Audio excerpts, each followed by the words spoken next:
Sa litanya ni San Jose, sinasabi natin, San Jose, lubhang makapangyarihan. Bakit? Bago tayo lumayo sa paghahanap ng mga tunay na makapangyarihan, tandaan natin na ang Diyos ang pinakamakapangyarihan sa lahat, ang pinagmumulan ng lahat ng lakas at tapang. Ang puso ng pagiging makapangyarihan ay ang pagpupunyagi sa kabila ng lahat. At kung titingnan natin ang mga plano at balak ng Diyos, hindi ba talaga namang nagtagal, tumibay, at nanatili magpakailanman ang kaisipan at kalooban ng Panginoon?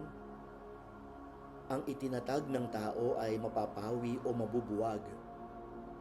Ang sa Diyos ay hindi.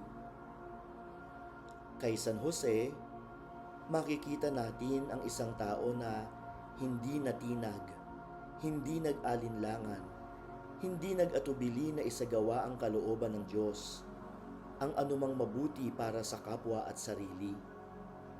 Isang beses lang siyang natigatig nang hindi niya naunawaan ang pagbubuntis ni Maria sa anak ng Diyos na si Jesus.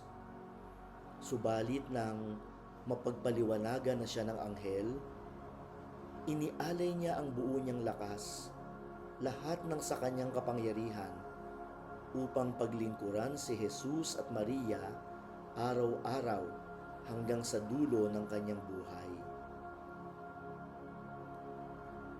San Jose, ipanalangin mo kami. Amen.